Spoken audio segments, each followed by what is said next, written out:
On TV, on radio, and on your smartphone. This is TalkTV. Tonight on Piers Morgan Uncensored, first the claim, now the fight back. Israel says it can prove it was not to blame for the massive explosion in the Gaza hospital. And President Biden agrees. I'll talk live to the Palestinian ambassador to the UK. And we'll debate how far should the US go to back Israel in this war.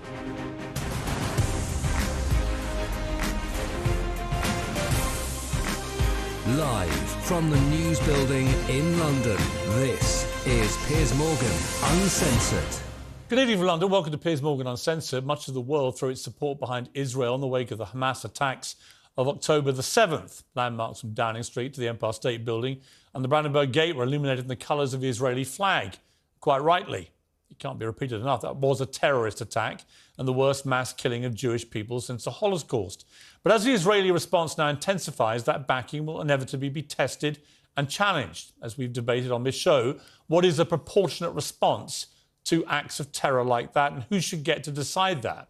Israel knows it needs the full support of its allies in this push to wipe out its enemy Hamas. The Palestinians know that too, and the result is a dangerous fog of war, with both sides making claims and counterclaims, apparently living in completely alternate realities. Last night, the world was shocked by this.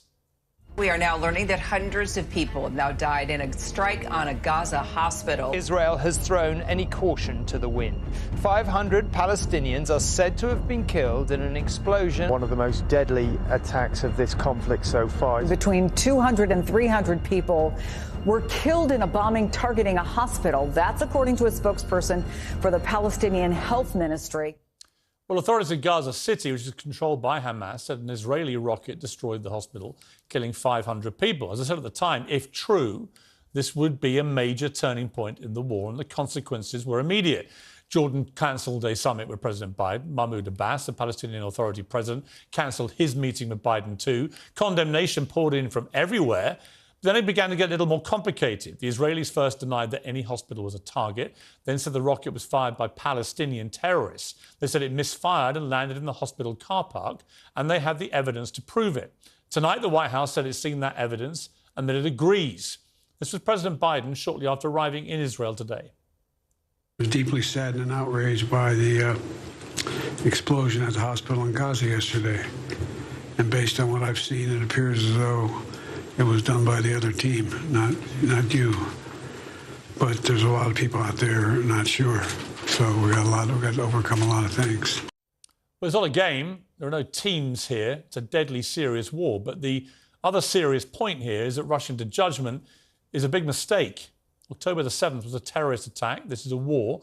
And in times of war, we have to look twice at everything, maybe 3 times. News outlets like the BBC rushed to send push notifications and break news about a wicked supposed Israeli attack.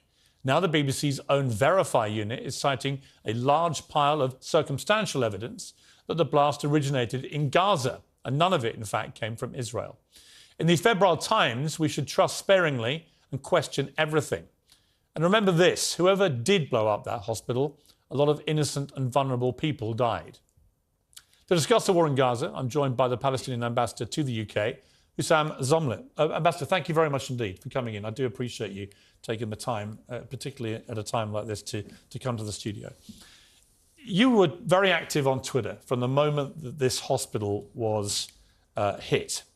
You said it's a massacre. Hundreds are killed in an Israeli strike on the hospital. Hundreds of medical staff taking refuge. How long will it take to stop these atrocious war crimes?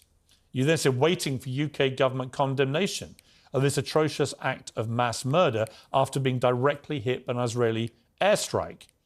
And you carried on when Keir Starmer said the scenes of hundreds killed at the hospital in Gaza are devastating and can't be justified. International law must be upheld, but didn't mention Israel. You said, why can't you condemn this? Why is it so hard for someone with a background in human rights law? Is it because the victims are Palestinian? So you were in no doubt last night. This was an Israeli airstrike. And yet, I watched the BBC News this evening.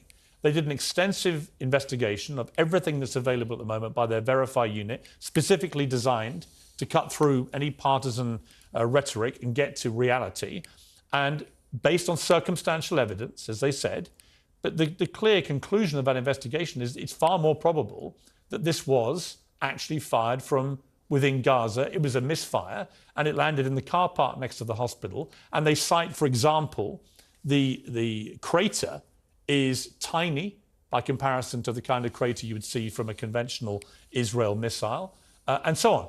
What is your response to that? Have you changed your absolute conviction that this is an Israeli airstrike? Before I answer your question, Piers, today is the first day of our national mourning for the killing of hundreds of innocent people. And in memory of those hundreds of doctors, nurses, medical staff, patients, cancer patients, patients with kidney failures, children, innocent people who took refuge in a Baptist-sponsored hospital, the Anglican. In memory of all of those who were killed last night, allow me to have a moment of silence.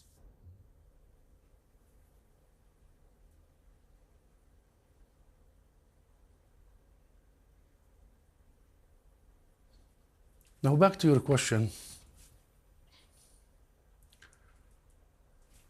This very same hospital, the Baptist Ahli Hospital of Gaza, was bombarded only 2 days before last night by the Israeli airstrike. And they recognized that. This very same hospital was designated by Israel as a place to be evacuated. This very same hospital, the director of it was called by the Israeli occupation authorities asking him to evacuate all patients en masse. But that's not my question. No. I'm answering your question, and allow me to answer. My question is, are you still as sure as you were last night? I'm answering your question. I believe the Archbishop of Jerusalem, when he condemns the Israeli airstrike, I don't believe the Israeli mouthpieces and spokespeople. They lie more than they breathe. And their record is very clear. Number three. You think groups in Gaza have such, precision and firepower? Really? Well, I don't think it was precise. Seriously? That's the point. If you look at the it was. If you look at the it was. Ambassador, with respect, if you look at the BBC, you look at the BBC investigation. It was. They include footage which seems to show a rocket misfiring. Let's have a look. Let's have a look. There's no sound. You see it go up, and then you see a ball of fire, and it looks like, and this was the BBC's conclusion, based again on circumstantial evidence, that this was fired from within Gaza. It misfired. It then landed in the car park next to the hospital. All I ask you this, Ambassador. Yes. I am an ambassador. I'm an official. And I tell you with certainty, this was an Israeli airstrike. Where's your evidence? I have the evidence, and you will see the evidence. But where is it? I'll tell you what's my evidence. My evidence is that we are calling for the Red Cross to come and investigate this, and for the ICC. And until now, the Red Cross has the responsibility at such war crimes. Who's blocking the Red Cross? Anyway, we have very strong civil society, human rights organizations on the ground. We are communicating with them. Tomorrow you will hear from everybody. And you believe you will produce evidence that it was Israeli? Yes, we will. Yes, we will. Why would the American ambassador? Let me ask you this. Don't ask me about the Americans. The Americans. Why would the President of the United States say that his own independent investigation by his own people, i.e., not the intelligence given to him by the Israelis, that has also established it came from within Gaza? Is that a serious question, Piers? Really? You think the Americans are? You think he's lying, President Biden? Yes, he is lying. He is lying. And he is part of... That's a big charge to make about the President of the United States. He has just lied before getting any evidence. There is no way... No, he's seen evidence. I don't know if he's seen evidence. Well, he said he had. He doesn't have personnel. If he has personnel, he must provide protection for our civilians. Then he is complicit in the crimes against When you see that video, what do you think you're... Then Biden is complicit. What do you think you're seeing, Ambassador? It's whitewashing and gaslighting, as we have been seeing over decades. What if you're wrong? And what if I am wrong? Bring me again here, okay? Okay. Bring me again here, and then we'll discuss it. Okay. No one has such firepower except the Israeli. But have you seen the crater? Have you seen the crater? Army, and you know what? No one even in the region has such firepower. Have you seen? Very sophisticated. Have you seen the crater? I have seen. I have. Does that crater not tell you it was not an Israeli airstrike? See, this is the trick. I'll tell you what happened. Israel did it. Israel thought the world was giving it the green light, that it was okay to do so. But when we did it, they did not expect the outcry, and then they did it again as they do all the time. Why is the crater so small? As they do all the time, they simply go out and deny it, blur the lines, 2 stories, we don't know, and I will remind you, few weeks from now or few months, Israel will come out and admit it. But it will be too late. They will not get the condemnation. I don't think they will. They will admit it, as they did in the past. In the past, they have denied many things. Have you seen, out of interest, have you seen the BBC Verify investigation? Did you watch that tonight? You know, the BBC is to be blamed for part of this. Why? Because the BBC just ran one day before that Hamas digs tunnels underneath hospitals. Primarily speaking, instigating the Israeli IDF. Another indication that they did it, that they should go after hospitals, which is a war crime, as you know, very well defined. Now, what is the issue here? What is the main issue here? Is that all these lies that have been happening over the years are not challenged by you, Piers. You and all the mainstream. Well, that's completely untrue. No, it isn't true. All that says to me is you've never seen me on air. I have seen you. Well, I have seen your interview. You saw me for years as CNN. I have seen your interview. You've seen me interview Netanyahu twice. I have seen your interview just a few days ago with the Israeli ambassador. She did say here on this seat, that they provided the whole south of Gaza as a safe zone, and they are building shelters to Palestinian civilians. She told you that. And I said Did you challenge her? I said that. Did you challenge her? I challenged her like this. No, you did not challenge her. You did not challenge her. Let me tell you, my sister. Your point. No. I'll tell you, my sister. She denied there was a humanitarian crisis. She did. I said there was. No, you didn't. Yes, I did. No, you didn't. Yes, I did. You started that conversation with her with showing an outpouring emotions, good for you. Yes. About the mothers. Why didn't you start with me about the thousands of mothers, grandmothers? I literally read that. With me. Well, Ambassador. This is the asymmetry. This is the asymmetry. Ambassador. That she lied. There's no asymmetry. She lied with you. Let me be clear. And she said that the south of Gaza is safe. You know how many people were killed in the south of Gaza only in the last 48 hours? You know that my sister now, she lives in the south of Gaza. I know. And you're following my Twitter. Look at my nephew, Ammar. I saw it. You saw Ammar. Yes. You saw what happened to Ammar. Yes. They live in the south. So an Israeli official sits here and tells the world that the south of Gaza is safe and people should go there en masse, therefore ethnically cleansing these people to the south to actually slaughter them. And then you, Piers, do not look her in the eye and tell her, stop lying. I was on the BBC Sunday morning just a couple of days ago with the foreign secretary and others. Before me was another Israeli mouthpiece, spokesperson, Mark Regev. He said, we did not and will not target any hospitals. They lie all the time. Yes, but just to be clear, on the hospital, there is a clear circumstantial set of evidence, which has been established now by the BBC, by the independent Verify unit. They don't have any skin in this. You think that was the first time Israel targets a hospital, Piers? Really? No, I'm not saying that. I'm just talking about last night's atrocity, which is what it is, because hundreds of people have died. There remains a massive question mark over whether Israel had anything to do with it. What about the other 2,800? Well, let me come to this. All right. What about the other 2,800? Let's come to this. So I want to take you back to October the 7th, because you were very quick last night when you believed it was an Israeli airstrike that had committed this horror, which had killed several hundred people. We're not entirely sure of the exact death toll yet, but certainly hundreds of people appear to have died. You were very quick to demand that everyone from Keir Starmer to others publicly condemn what had happened. Of course. So let me take you back. Well, hang on. Let me take you back to October the 7th. Don't play this. No, I'm not playing anything. No, don't play this. Don't play this. If you are in the... What I wanted... Ambassador, let me finish my question. Okay. I know where you're going. Well, but I want to explain. I don't think it takes a genius to work out where I'm going. But let me ask a question first. Okay. Then you can respond, please. Okay. My question is this.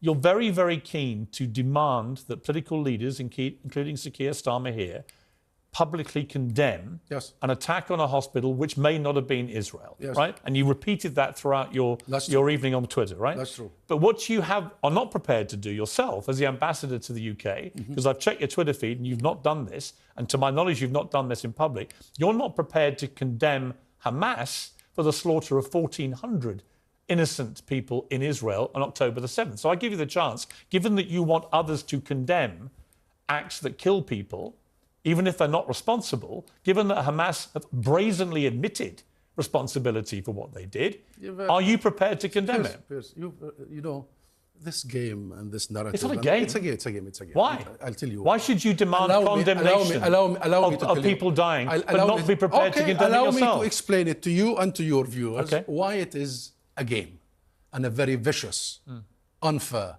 asymmetric game that has contributed to the oppression of my people for 100 years. Number one, you know our position. You know that Hamas is just a militant group that was created 20, 30 years ago. You think they're terrorists? You asked me this question? Okay. What is the definition of terrorism? Well, no, I'll just ask you. What you think is they're the definition of terrorism? The UK government. I'll give you the UK government. I'll give you the definition. Has them as a prescribed okay, Piers, terror I'll give you the international United Nations definition of terrorism. It is the unlawful use of violence against civilians to terrorize them for the sake of a political agenda. Agreed? Agreed? Unlawful violence against civilians. Do you? And answer me, please. Well, no, I've asked you a question. Do you consider Israel to be Ambassador, to be, with respect, I'm to asking be a you terrorist questions. state? Do you consider Israel to be a terrorist Ambassador, state? if you won't answer me, why should I answer you? Did we agree? Did we agree on the definition of terrorism? I've asked you, is Hamas a terror group? Israel has been targeting civilians in front of your eyes for 75 years. But why should I answer any of your questions if you won't answer mine? Deliberate targeting, and not just this round. 2014, you know all that happened. 2005. I'm very aware of the history. Okay, then you I've been very critical of Israel over the years. Is Israel a terrorist state? I'm asking you the question. Is Israel a terrorist state? Ambassador. Well, this is the asymmetric. Ambassador. Answer me and I'll answer you about Hamas. No, answer it's me. not how this works. No, it is. It's my show. It is. And you're a guest on my show. It is. From now on, this is the way it works. Okay, but there has to be equity and Ambassador, symmetry. You are the ambassador to the United Kingdom. We are equal. I'll ask you a question. You are the ambassador. I am. Proudly so. Proudly so. I'll ask you a question. And you've been here, I think, since 2018. Yes. You've been ambassador for 5 years, right? Yes, and I was in the US before. Right, and the UK government has Hamas identified as a prescribed terror group. Do you agree with that? That's the UK business. You don't agree? No. This is not about me agreeing or agreeing. I'd like the UK to designate the Kahanist in the Israeli government as a terrorist group. You may want other groups designated. As a terrorist group. I want to see But as the Palestinian ambassador, do you disagree with Hamas being prescribed as a terror group? Get my point. Please, get my point. I want to see equal treatment. And I will accept the equal rules. If these rules are applied on the Israelis, I would raise my hand and accept it. Okay. I will put my hand on my heart. Let me say this to you. Do you consider Israel to be a terrorist state? Let me say this to you. That's number one. Number two, I'll ask you, do you accept the UK? You asked me about the UK government. The UK designates Palestine as the occupied Palestinian territory, right? OPT. We are occupied. Do you accept that designation? Well, it's an interesting question about occupation, isn't it? That's your government. I think the Palestinians have lived in a very repressive... So it's not occupation? Well, it's a repression, right? What? They are living. You don't accept international. They are living as consensus? repressed people. So, I have for years. Oppressed by what? Well, they're oppressed by Israel effectively keeping people trapped in Gaza, right? And they have the ability, as they've shown in the last few days, to turn on and off water, to turn on and off food supply. I think all this is wrong. What about the West Bank? Ambassador, I think it's all wrong. But let me just ask. No. This is a major point. You're not interviewing me. Is it an occupation? Ambassador, you're not interviewing me. And what you're trying to do, if you don't mind me saying, you are distracting from my original question. It's a conversation. Respectfully, Ambassador. It's a conversation. I was interested that you last night were demanding that political leaders like Keir Starmer condemn a supposed attack by Israelis on a hospital, which now looks like it wasn't by Israelis. And I'm simply saying to you... You keep repeating this. If you want... Parroting this. Ambassador, let me finish my question. How do you know it's not by Israelis? I don't. How do you know? I don't. So don't say it. But nor do you. I know what I'm saying. I represent the situation. You do not know it was an Israeli airstrike. You hold me accountable next time. You're neutral. Okay. You're neutral. I am neutral. I'm not neutral. Okay, I get that. So, no. Okay. You are being biased. That is honest of you. You are taking the Israeli side. No, I'm not. You are. I'm not saying... You are following the cue from Israel. No, I'm not. Okay. I'm saying the BBC Verify unit has said tonight, do you think they're impartial in this or not? They shouldn't. They won't even call Hamas terrorists. This is none of their business. This is the business of Karim Khan, the prosecutor. I'm going to ask you one more time, and you don't have to answer this question if you don't want to. It's entirely down to you. But given that last night you wanted people to condemn what happened last night, in your belief that it was an Israeli airstrike, and you were ferocious in demanding that repeatedly, will you now take the opportunity to condemn what Hamas did on October the 7th? I only ask you one more time. 22 Arab states convened at the beginning of this, including my state, my government, and they condemned. Do you personally condemn it? They condemned the killing of civilians from all sides. Right. You know what? Not all sides. No, from all sides. Do you condemn what From happened all on sides. October Yes, the 7th? yes. Why are you so reluctant to condemn it? You asked. You were the one last night demanding people condemn things. I'll tell you why. I would be the first to condemn. If I ever saw you asking an Israeli official to condemn, did you ask the ambassador to condemn all the atrocities? I will be asking. I'll tell you. I will be asking the representative of the ambassador. No, you tonight had the ambassador before me. You did not ask her to condemn anything. Then you didn't watch the interview. I did. Yeah. I did. Okay. Let me ask you one more time. I did. Because I'm not sure if you heard my question. I will not answer this question unless you allow me to explain. No, that's fine. You don't have to answer it. No, I'll tell you. But if you're not going to answer it, don't demand that other people condemn things. No. And certainly don't ask me to condemn things. If you won't condemn 1,400 people being slaughtered... Our position. How can you not condemn what they did? Our position is very clear. I represent the Palestinian leadership and people. I represent the PLO. That's the sole legitimate representation of the Palestinian people. President Mahmoud Abbas, the government. I know. Hamas is not part of the government. I know. Okay, that's number one. Number two, that legitimate representation I represent have committed for 30 years for first non-violence and negotiations. I belong to that camp. You're asking the wrong person. Committed to international resolutions and committed to the recognition of Israel. We recognize the state of Israel long before anyone else. And we still waiting for Israel's recognition of us. And guess what happened in this 30 years? Every political avenue was blocked. Every legal avenue like the ICJ and the ICC is blocked. Every hope for any Palestinian is blocked. You are talking to a person who religiously believes in non-violence. So please don't ask me that question. If you believe in non-violence, Ambassador, why are you reluctant? If you believe in non-violence, that's why I picked diplomacy. Why are you so reluctant That's why I wanted to become an ambassador, because I believe in the power. I believe in the power of diplomacy. I believe in the power of non-violence. Okay. I believe that we should always return and maintain the moral high ground. But that's why I am answering the way I'm answering. Okay, I understand. That's why I'm challenging you. Okay, because the moment I accept your question is the moment I accept we are the instigators of violence. We are the aggressors. And I asked you the question before. I actually didn't say that. No. I didn't say that to you. I understand you're not part of Hamas. No. Not me. Not me only. I understand the entire Palestinian people are the instigators of violence. I understand you're not. The question. I understand you're not Hamas. Let me explain, Piers, please. But I understand it. Cool down. The moment I accept this logic of condemnation, in the lack of Israeli officials being asked by you and everybody else to condemn, that moment I accept that my people are lesser of a people, that we are not equal, that we are a lesser of a, children of a God. And I don't believe that. Okay, no, I think. And I think Palestinian people are absolutely entitled to fairness and equality and human rights, many of the things they've been deprived of for decades. I would love to see peace in the Middle East, but nobody can show me how what Hamas did on October the 7th has done anything for the Palestinian people other than set everything back and make peace even more unlikely. The moment I see that equity, that balance, I'll be the first to use any word you want.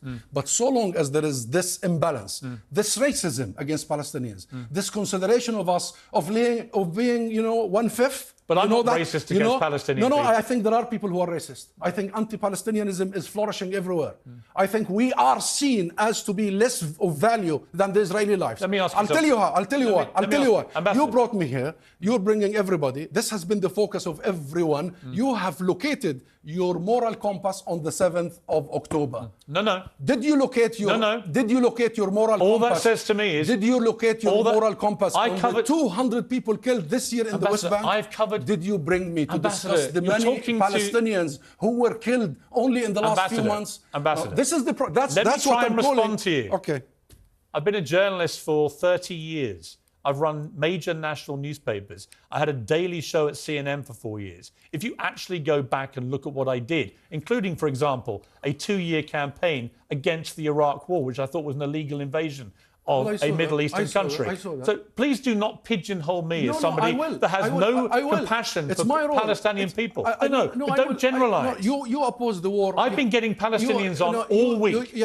I've been giving Palestinians platforms, including you, all week, right? But when Israelis were harmed, you see, this is what I'm telling you. Why didn't you bring Palestinians when hundreds, thousands of Palestinians are killed by settler militias? Ambassador, here's my answer. Yeah. I can guarantee you, absolutely guarantee you, that if the Israelis ever carried out a terror attack of the nature we saw on October the 7th... They are doing. What, they Since killed... 1948. They pulled Holocaust survivors out of their homes and kept them hostage. They shot babies in their cribs. Watch the terminology. They burned families alive. Terminology. Deliberately going in to get civilians. You see, your responsibility is to really use the right terminology here. Why?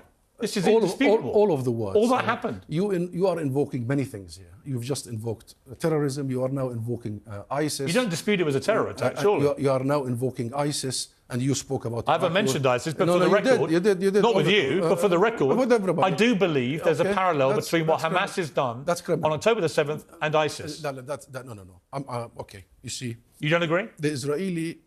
Look, what happened on the 7th of October is not condoned. We reject wholeheartedly the targeting of civilians. Our culture, our upbringing, who we are as Palestinian Christian and Muslims, what happened is non-Palestinian. How is that? And we reject it. And we want to continue maintaining the moral grounds of our cause. Very right. Let me ask you this. Okay, let me continue. Yeah. Let me continue. Okay. However, since the 7th of October, the first moment, Israel started preparing and putting together a huge campaign to delegitimize the Palestinian people, to link Hamas to ISIS, and then link Hamas to the Palestinian people, then link the Palestinian people to ISIS, then do the ethnic cleansing and the mass destruction and the mass murder you are following on your screen sets. Okay, that's exactly what happened. Then the international media, mainstream media, were literally following the cues. ISIS, you talked about Iraq all the time. ISIS is a group of criminals who gathered from all over, mercenaries who were there to kill and only to kill with no real agenda. You agree? Yes. You think Palestinians are that? No. Don't you think we have a political and legal case to make? But I think so why are we using these terms? Ambassador, we are using these terms to allow the Israeli war machine to kill en masse. Let me respond. That's why we're using. Let me respond. So everybody who uses these words is complicit. Ambassador, everyone, let me respond. Everyone. Let me respond. Okay, respond, please. I do not believe that most Palestinian people support what Hamas did on October the 7th. I do not believe you do. I do not believe the Palestinian Authority does. So do not think for a moment that I think you're all the same. Okay. I think Hamas is a terror group who committed an act of unspeakable depravity and terrorism, and they must be held accountable. The question is, what is an acceptable way to hold them accountable?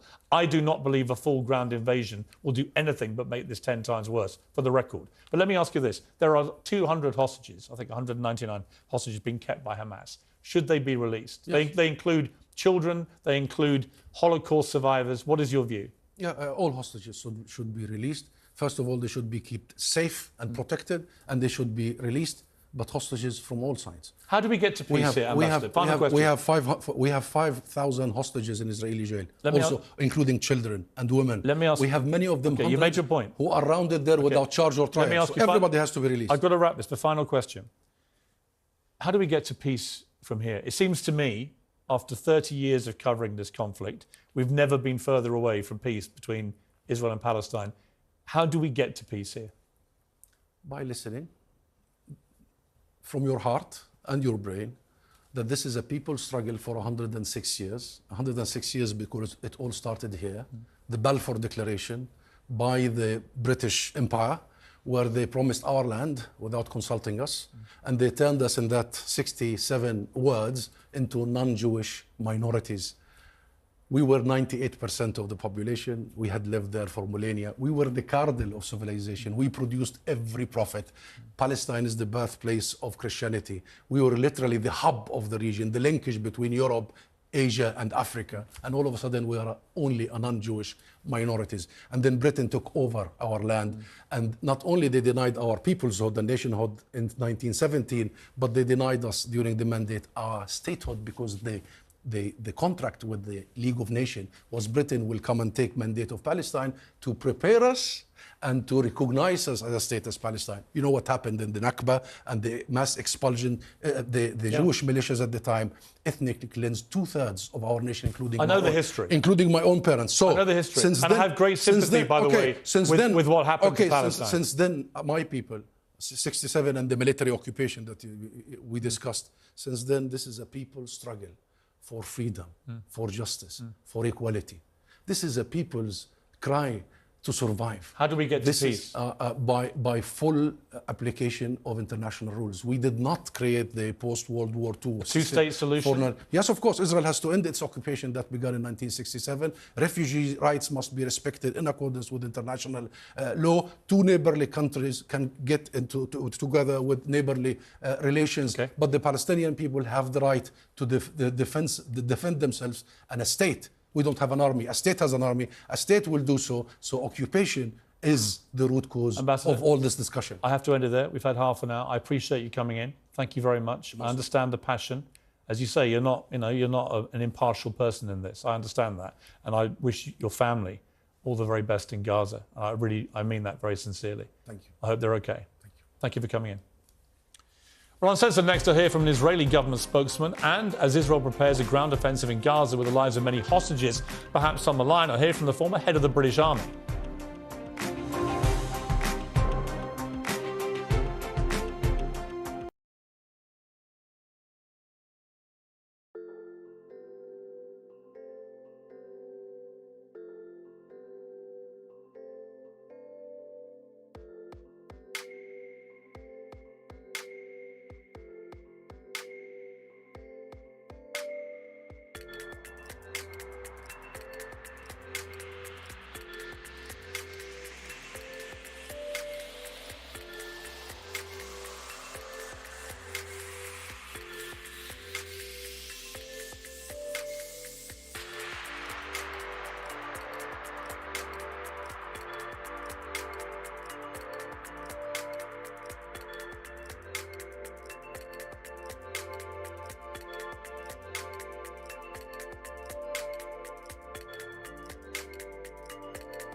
Welcome back to Piers Morgan Uncensored. I'm joined now in the studio by the Israeli diplomat and spokesperson, Orly Goldschmidt, and the former head of the British Army, Lord Dannett. Well, welcome to both of you. Orly, let me start with you. Your reaction to my interview with the Palestinian ambassador? You know, after the horrors that have been committed by Hamas against Israelis on the 7th of October, it's very disturbing to see his reaction. It is so difficult for him to condemn Hamas actions. And I have to say, as someone who cares for the Palestinian people, he should be fighting against Hamas, which are holding the Palestinian people hostages, and they are making them suffer, both the Palestinians and both Israelis. The big question, and I've been having this all week with multiple voices on all sides of this debate, but the big question, I don't dispute for a moment, I read a column about this yesterday, I read it. That Israel has an absolute right to defend itself after what happened. This was an appalling terror attack, the worst attack on Jewish people since the Holocaust, the worst terror attack, you could say, since 9/11. So they have a right to defend themselves, and clearly, if the enemy is Hamas, and Hamas is predominantly in northern Gaza, living amongst civilians, the only way to get Hamas is to go in there in some way, whether it be through air or ground or whatever it may be. And I'll come to the general to talk about what the consequences of that may be. But the key question is proportion. What is proportionate? I don't even know how you find proportion when you're talking about the scale of what happened on October the 7th. But Israel will know that the world is watching. And if they get this calculation wrong and they act in a way the world views as disproportionate, then this could spark a situation 10 times worse than it is already. What do you say to that? Piers, you said it yourself. What is proportionate to beheading of people, to the murder of 1,400 people, to the torture of so many people, to the firing alive those innocent babies, women, elderly people? It's a question. What is proportionate to that? I have to say, I think, thank God, we're not going to be proportionate like the Hamas was with us, because we are not like Hamas. We care about human lives. We do not target civilians. We target Hamas facilities, Hamas infrastructures, Hamas leadership, and we don't want to be proportionate. Can you say unequivocally that it was not an Israeli airstrike that hit the hospital last night? You've seen the evidence provided by the IDF. I can say equivocally that it was not an Israeli airstrike. There are proofs, that the size of the crater, the fact that there was no IDF activity at that time in that place, and the firing, the footage that we saw from Al Jazeera itself, plus the conversation that we picked up from people from Hamas saying it was us. It was said in Arabic. It was us. It was Islamic Jihad who fired that. And maybe people don't know, but out of the hundred thousands of rockets fired from the Gaza Strip towards Israel, at least 30% are misfired, and right. They fall within the Gaza Strip. I mean, I'm going to be, waiting for more official confirmation of this. But Lord Dana, I mean, the impending sense there's going to be a massive ground, maybe air, ground, sea invasion of Gaza. From a military perspective, I saw David Petraeus, who was obviously commanded the Allied forces in Iraq, talking about how this brings back the memories of what happened in Iraq and how incredibly difficult it is to fight an urban war like that. And David Petraeus is absolutely right, and it is very difficult to fight an urban war like that. Back to the issue of proportionality. The IDF can be proportionate, provided its operations are to the maximum degree possible intelligence-led. If they think they're going to be able to find lots of Hamas fighters amongst the residual civilian population, I think they'll be disappointed, because actually anyone with half a wit would blend into the civilian population. What they absolutely must do, and undoubtedly will do, knowing that there's a great network of tunnels where lots of munitions and all the rest of it are stored, is find them, destroy them. And if they can find any control centres, we'll destroy them as well. And if along the way they're able to round up any Hamas fighters and leaders, so much the better. But a lot of civilians are going to die, aren't they? Well, at what point, as I asked Orly, at what point does proportionate become disproportionate?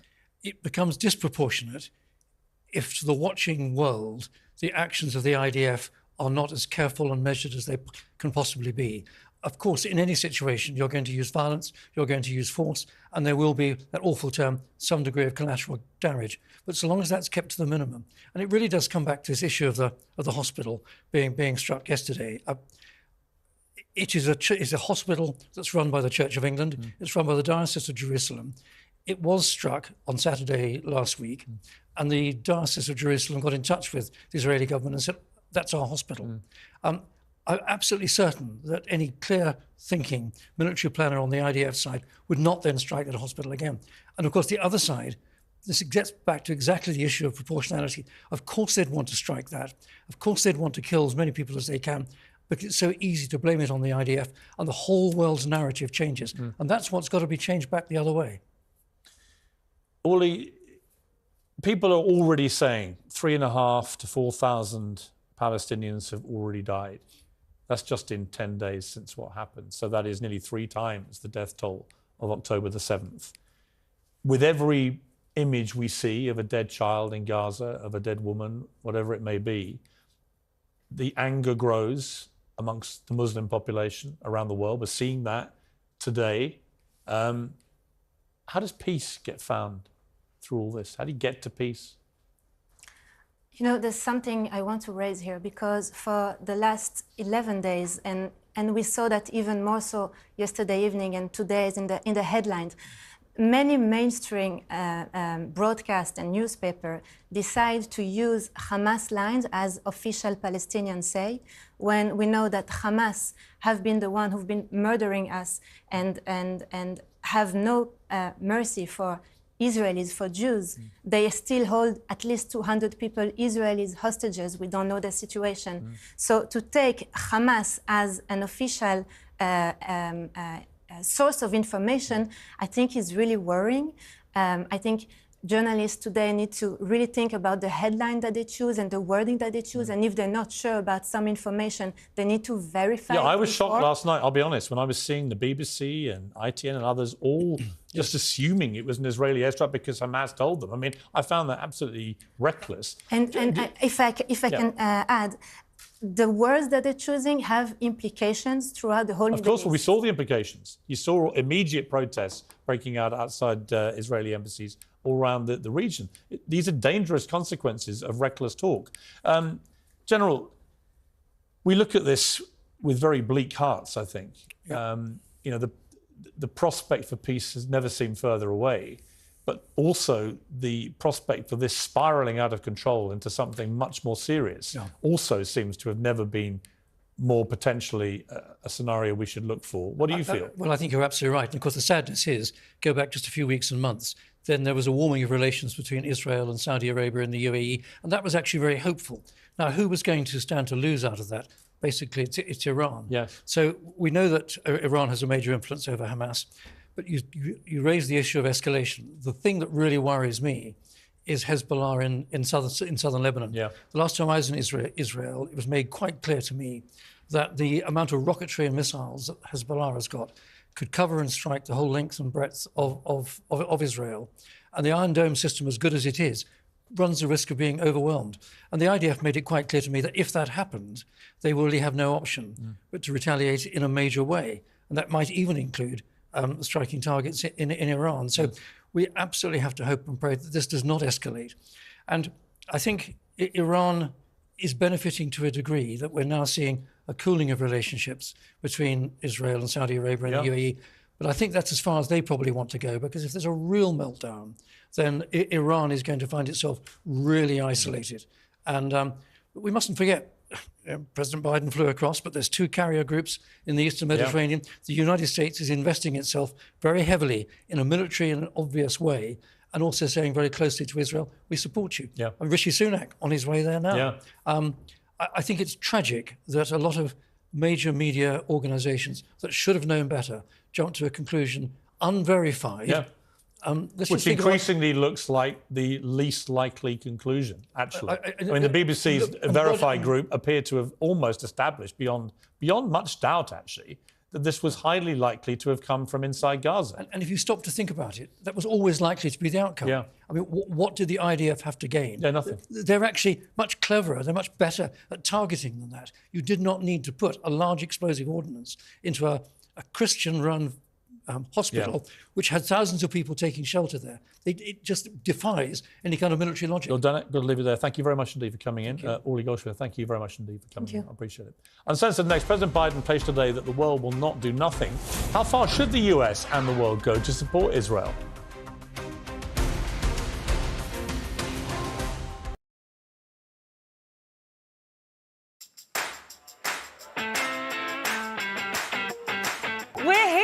Good morning, everybody. Hope you're well. Thanks for joining us. You're watching the Independent Republic of Mike Graham right here on TalkTV. Welcome to Friday Night with Nadine. Here on Primetime, we like to speak to the business people behind big moments. Good evening, I'm Piers Morgan, Uncensored in New York City. Very impressive, well played. I'm 3 days into the job. What have I done wrong? Yeah. And your face just stared out at me. Me and you, conquer time. Who wins? You. Do you know what I love about Talk Today? We do it all. Sunak, Suella, scones. Are you actually speech rating for Rishi Sunak? I'm so rich. Frankly, I'm going to take the side of boozed up Brits against these pompous What, do you mean you're not going to support Mayor Jose Luis I am Sanz? not. Stop pandying to the NIMBYs, to the naysayers and the National Society for the Preservation of the Habitat of the Lesser Spotted Newt. The problem lies in the bureaucracy. It's almost like those highly paid consultants don't really know what they're doing. The first thing they teach you in weather school is never confuse dog walkers with doggers. Twitter, you sons of Can you please reinstate my account? Yeah, Thank you. There's a threat that you'd be worried about. So are you saying that you're being overwhelmed, that you're inundated? We are really working hard for you, and we're just asking patients to be patient with us. The one thing Labour would be terrified of if Boris Johnson zoomed back into full focus. Boris Johnson isn't what he was. Most of them seem to have given up. Welcome to the talk. It's really great to be back. My little darlings. Kids think all they have to do is stay at home, be silly, take pictures of everything. Just shut down TikTok then, yeah? Problem solved. Yeah. Problem solved. He's as fit as a butcher's dog. There you go. Who's fit as a butcher's dog? Him. Oh, right. But he's now middle class. Three of us here, Tess. The knock-on effect is far larger than just CO2. I nearly have empathy when I'm speaking to them. I know now you're probably going to boot me off the show after saying this I've got to say, I'm not a Swiftie. Critics, I'd say me included, got former PMs all over the joint saying things the last few days. They have indeed, yeah. Great first show. You having fun? Oh, a ton of fun. Yeah. King Piers and King Cube. I think it's only room for one king, man. You know what I'm saying? Just because they're skin folk don't mean they're kin folk. When I say I am God, you think I'm joking or not? You tell me. I'm not joking. I'd rather do it on camera. No. If it's on camera, we're not doing the interview. Why? We'll explain why.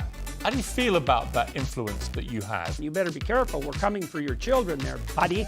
About my resignation, yes, I'm going to do. You're going to resign? Yes, because I cannot continue my work. It was a fabulous dinner until you two mooned us. Thank God for Talk TV. It's not only the home of common sense, it's the only place where you get the truth.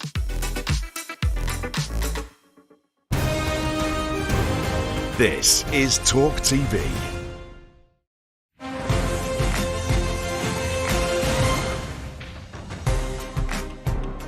Welcome back, my packer. With me, Talk TV contributor Esther Cracker, political journalist Ava Santina, and from America, Fox Nation host Tommy Lahren. Well, let me start with you, Tommy, because I'm going to say something that I know will horrify you. But I thought Joe Biden did quite a good job today. In continuing to come across to the region when a lot of his supposed hosts pulled out, which could have been seen as embarrassing for him, but also getting some humanitarian commitment from Israel and perhaps offering some calming perspective on what is a very incendiary situation. Your thoughts to me offering a modicum of praise to President Biden? I appreciate it because I'm an American, so I would hope that our president looks strong to the rest of the world, so I'm glad that you had that takeaway. Unfortunately, I did not. When I saw him sitting on stage with Benjamin Netanyahu and fumbling through index cards probably written by a green-haired intern, I was honestly embarrassed. Furthermore, referring to Hamas as the other team was also quite embarrassing for me to watch. I'm happy that our president has had steadfast commitment to Israel and has pushed back at members of our own Congress who have been seemingly pro-Hamas. I am happy about that. Also, though, a little disturbed that he has committed $100 million of our taxpayer dollars to go to what he refers to as a humanitarian effort in Palestine and in Gaza, assuring us that it would go to civilians and not terrorists, though giving us no indication of how he would be able to separate the two, just as he told us that that $6 billion that he unfroze to Iran would not be used for terrorism. I'm not sure how he can assure us of that, but I'm happy to see that there are some folks on the other side of the pond that think our president looks strong. Here in America, that might not be the case for us watching all of this unfold. I had a sneaking feeling you wouldn't necessarily agree with me. Let me come to you, Esther. You were just saying in the break an interesting thing. It's been an awful... Since October the 7th. That we've all felt a real sense of heartache at what we're watching, fear about what may happen next. Yeah, it's been awful. And, you know, the thing is, because there is such a potential for this to become catastrophic and an all-out regional war and potentially a world war, actually the bar is pretty low. So yes, I do agree with you in the sense that Joe Biden didn't, completely destroy things, but the bar is very low. I mean, this is still a doddering old man. He described Hamas, which effectively were responsible for firing the misfire into that hospital car park, as the other team. This is not a game of Monopoly. There are no clear winners and losers here. And for him to, it will take a stroke of diplomatic genius for him to be able to properly relay the complicated nature of this crisis. And he's just not up to the task. There's so many things he's not up to the task for. And unfortunately, this is the president that we have at the helm of this crisis. We just have to hope he doesn't make things worse. Ava, this whole thing now comes down to me to what is a proportionate response by Israel to the atrocities we saw on October the 7th. There are many on the left who simply don't want to be seen to condemn publicly what happened on October, which I find staggering. I mean, just a human being just has to condemn what happened.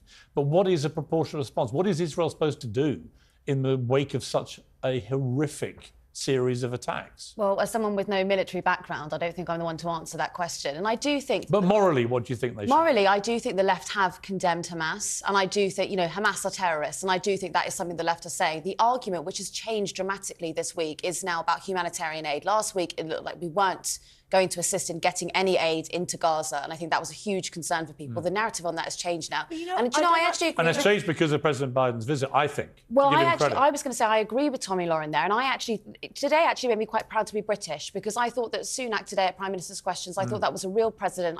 Prime Minister. Yeah. I thought that was statesmanlike. Yeah. I thought not taking a decision or not taking an opinion or a view on that hospital bombing until you were absolutely certain. I think that's exactly where the West should be. But the thing is, I think, the talk about humanitarian aid, which is important, is no longer good enough. We need to stop failing the Palestinians, because that is what has driven them. I mean, Hamas haven't had elections since 2006. Yeah, but I would say that sentence is problematic for me, because I think the plight of the Palestinians has been horrific for a long time, right? Nobody with a brain, I think, thinks otherwise. This has to be sorted. It has to be resolved. Yeah. But you cannot use that as an excuse. No, but for pulling Holocaust grandmothers out of their beds. Hamas are terrorists and they need to be destroyed. That's not an excuse. in their cots. But the reality is, there's no it's not an excuse. But Israel will not prosper if Palestine doesn't. That is the reality. Palestinian leaders have failed their own people. Mahmoud Abbas is worth hundreds of millions of dollars. Of course, there are questions of whether all this humanitarian aid is going to go to the right people. It obviously will not. But the reality is, because the focus has not been actually getting the Palestinians the kind of leadership where they deserve, where money isn't being funneled into rockets to be fired into Israel instead of proper leadership into a cohesive police force, for instance, Israel will never be safe. It will never prosper, and neither will the Palestinians. And unfortunately, this has just reminded us how important that is to I accept that. Let's completely change topic, because it's been a very serious show. And Tommy, I want to bring in you here, because Richard Curtis, who wrote Love Actually and Notting Hill and all these great cheesy films, which I love, by the way, he's come out and said he was stupid and wrong for doing fat jokes, right, in some of these films. And it's because his daughter is clearly pretty woke, Scarlett. She said to me, "You could never use the word fat again. In my generation, calling someone chubby was funny. Like in Love Actually, there were jokes about that. They're not funny anymore." Now, I'm not exactly size 0.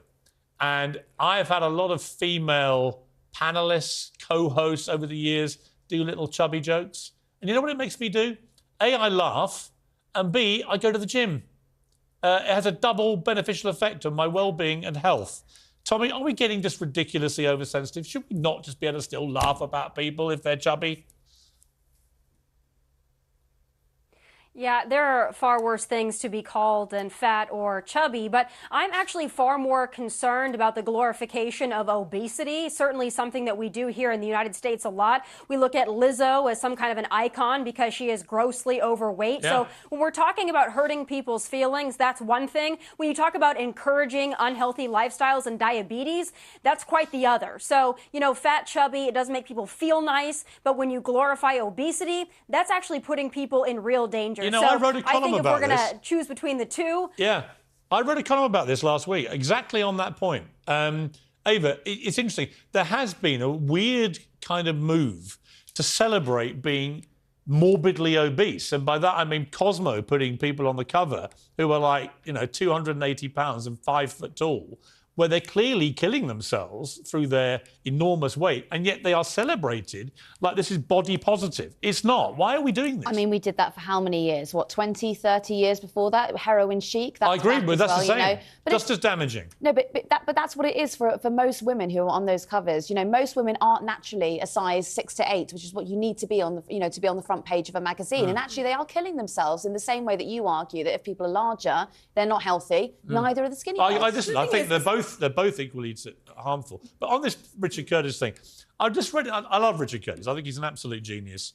And they're a lovely family. But I sort of groaned and went, if I listened to everything my kids told me, right, about what I should and shouldn't do on this programme, I mean, it would just be a total disaster, as I've told them. It's cowardly because Not always, but sometimes. We can't judge people now based on the standards of the past. We keep doing this with slavery, with you know, reparations, all of that. We keep saying, oh, they were so terrible and I don't laugh at fat people, therefore I'm better. Guess what? It's not news to fat people that they're fat, right? Yes. The fact that they're not people, you may not make jokes about them in your comedy, doesn't negate the fact that when they look in the mirror, they see a large person. Yeah. And to pretend like it's a beautiful thing, that Lizzo is so beautiful because she's attractive. If I told you look like Lizzo, you would punch me because that is not a compliment in any way, shape or form. That is true. You would. It's true. And you don't look like Lizzo. You're a healthy, beautiful, like, woman. So let's stop pretending. He may not want to make jokes about it anymore. I wouldn't pass Fine, any comments about any of you in an aesthetic way because I would have to then march myself to human resources. Yeah. But it's lovely to see you all. Thank you very much indeed. Tommy, great to see you over there. It was great to do your show the other day as well. Brilliant show. Thoroughly enjoyed it. Thank you very much. And thanks for coming on again on Piers Morgan Uncensored. Thank you to the pack. That's it from me. Whatever you're up to, keep it uncensored. Good night.